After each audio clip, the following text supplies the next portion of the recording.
옛날 옛적에 인천 연안에 한 작은 마을이 있었다. 이 마을은 아름다운 바다와 풍요로운 자연 덕분에 평화롭고 번영했다. 마을의 사람들은 바다에 의존하여 생계를 이어갔으며 그들의 삶은 언제나 바다의 선물과 함께했다. 그 중에서도 특히 마을의 어부들은 바다의 깊은 곳으로 나가 물고기를 잡아와 마을 사람들에게 식량을 공급했다. 마을 한편에는 바닷가를 지키는 고대의 등대가 있었고 그 옆에는 오래된 전설이 전해져 내려오고 있었다. 전설에 따르면 인천의 바다 깊은 곳에 황금용이 살고 있다고 했다. 이 황금용은 바다의 신비로운 광채로 이루어진 존재로 세상 모든 보물과 지혜를 가지고 있는 존재였다.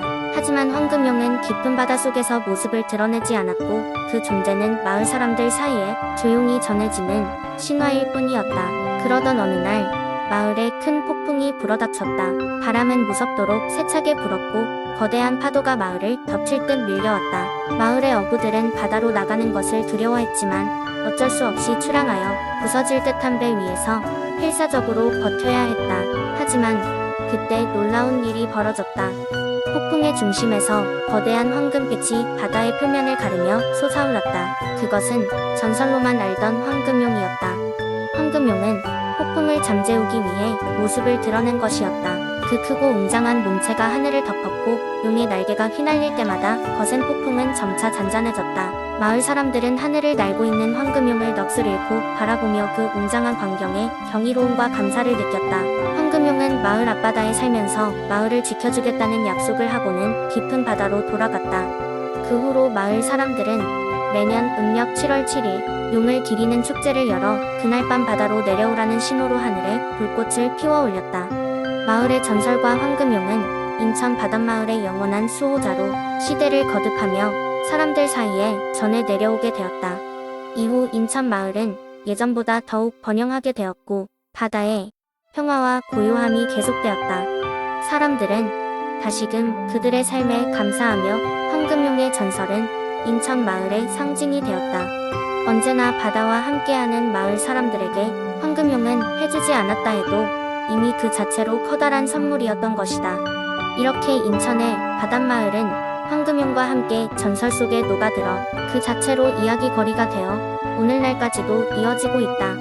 두 번째 이야기.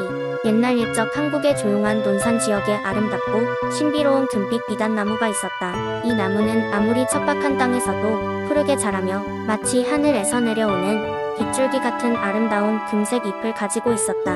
논산을 지나는 사람들은 이 나무를 보기 위해 찾아왔다. 그들은 나뭇잎이 햇빛에 반사되어 마치 실제 황금처럼 반짝이는 것을 보고 깊은 감명을 받곤 했다. 어떤 이는 이 나무를 만지면 행운이 따른다고 믿었고 다른 이는 나뭇잎 속에 담긴 특별한 힘이 있다고 생각했다. 마을에는 이 나무에 얽힌 전설이 하나 있었다. 옛날 이 마을에 한 착한 농부와 그의 가족이 살고 있었다. 농부는 하루 종일 들에서 일하며 가족을 부양했다. 어느 날 그는 힘든 노동을 마친 후 나무 밑에서 잠시 쉬며 낮잠을 자고 있었다. 꿈속에서 그는 나무의 정령을 만났고 정령은 그에게 말했다. 내가 이 나무를 돌봐주었기 때문에 나는 너에게 특별한 은총을 줄 것이다. 이 나무는 내가 힘들 때마다 너에게 필요로 하는 것을 줄 것이다. 농부는 그저 꿈이라고 생각했지만 시간이 흐르자 놀라운 일이 벌어지기 시작했다. 매년 수확철이 되면 그는 예상치 못한 풍성한 수확을 거두었다. 가뭄에도 그의 밭은 언제나 윤택했고 병충해도 그를 비켜갔다. 마을 사람들은 이를 신기하게 여기며 그와 그의 가족을 부러워했다. 그러나 농부는 결코 욕심을 부리지 않았다.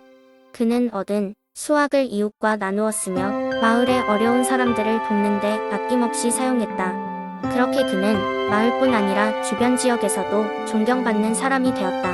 세월이 흘러 그가 생을 마감할 때가 되자 농부는 자신의 가족에게 당부하였다. 이 나무를 잘 돌보아라. 그리고 언제나 이웃과 함께 나눠라. 이 나무가 너희에게 준 것처럼 너희도 다른 이에게 베풀어라. 그가 세상을 떠난 이후에도 가족들은 그의 뜻을 이어갔다. 그리고 이 이야기는 세대를 거쳐 논산의 전설로 전해졌다.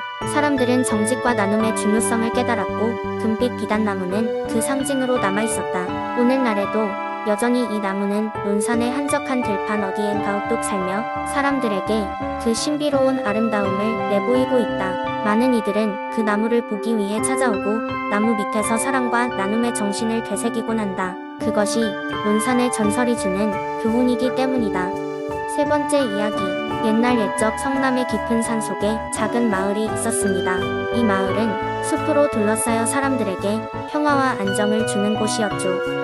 주민들은 농경과 수렵으로 생계를 이어가며 자연과 조화를 이루며 살아가고 있었습니다. 그런데 이 마을에는 오랜 전설이 전해져 내려오고 있었으니 그것은 바로 이 숲이 구미호가 지킨다는 이야기였습니다.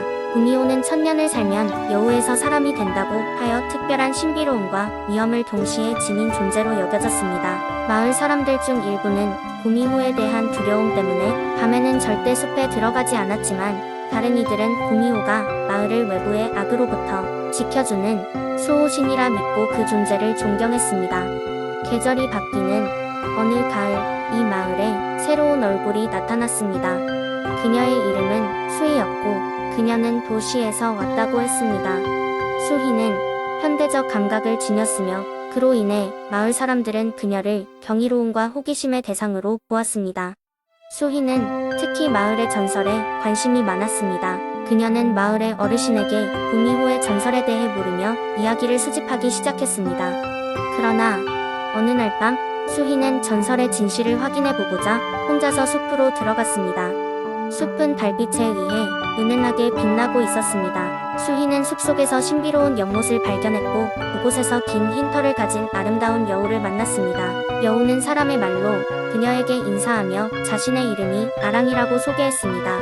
아랑은 수희에게 자신이 바로 마을의 전설 속 구미호이며 마을을 수호하기 위해 존재한다고 설명했습니다. 수희는 처음엔 놀랐으나 아랑과 대화하면서 그녀가 그저 마을을 사랑하고 지키려는 마음을 가진 존재임을 깨달았습니다. 수희와 아랑은 밤새 이야기를 나누었고 그날부터 그녀는 아랑의 진정한 친구가 되었습니다. 수희는 마을로 돌아와 어르신들에게 그날 밤의 이야기를 전했습니다. 마을 사람들은 처음에는 반신반의했지만 수희의 진지한 눈빛과 이야기에 담긴 진정성을 느끼고 그녀의 말을 믿기로 했습니다. 그들은 구미호를 위해 작은 재단을 만들고 감사의 뜻을 전했습니다. 아랑은 계속해서 숲속에 머물며 마을의 안전을 지켰습니다. 세월이 흐르면서 수희와 아랑의 우정은 마을의 새로운 전설이 되었습니다. 주민들은 두 존재가 서로에게 준 신뢰와 이해를 사랑과 존경의 이야기로 전하며 후손들에게 이야기하곤 했습니다. 이제 성남의 숲속에는 두 존재의 우정과 사랑이 언제나 함께하고 있다는 믿음을 가지고 말이죠. 네 번째 이야기. 옛날 옛적 한국의 아름다운 해변 도시인 속초에는 바다 여신인 해랑이 살고 있었습니다. 해랑은 매일 아침 햇볕이 바다를 황금빛으로 물들이면 바위에 앉아 바닷길을 지키곤 했습니다. 속초의 주민들은 해랑을 흠모하며 그녀에게 매일 신선한 과일과 꽃을 바쳤습니다. 어느 날 용왕의 딸인 지유는 아버지의 허락을 받아 인간 세계를 탐험하기로 했습니다. 지유는 아름다운 보라색 비늘을 가진 작은 용이 모습으로 속초의 맑고 푸른 바다에 도착했습니다. 그녀는 바닷속에서 즐겁게 놀다가 해랑을 보게 되었고 그 즉시 그 아름다움과 우아함에 이끌렸습니다.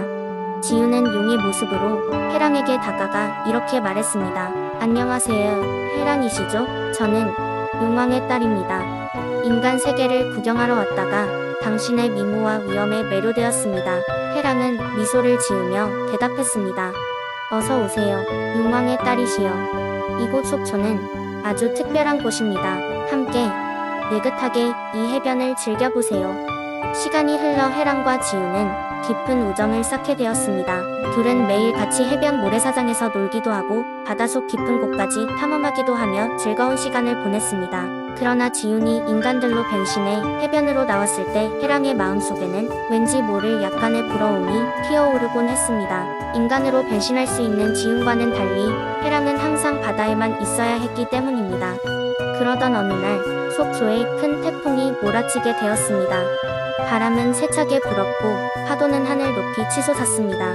해랑은 마을을 지키기 위해 자신의 모든 힘을 쏟아부었습니다. 지윤 역시 자신의 능력을 사용해 마을을 지키는데 힘을 보탰습니다. 그 결과 속초는 큰 피해 없이 태풍을 무사히 넘길 수 있었습니다. 이후 마을 사람들은 해랑과 지윤의 용기와 희생에 감사를 표했습니다. 해랑은 주민들로부터 받은 사랑과 지훈의 우정 속에서 비로소 자신의 존재 이유를 찾게 되었습니다. 지훈 또한 인간 세계의 아름다움뿐만 아니라 삶의 아름다움과 우정의 소중함을 알게 되었습니다. 해랑과 지훈은 그 후로도 계속 속초를 지키며 함께 행복한 시간을 보냈습니다.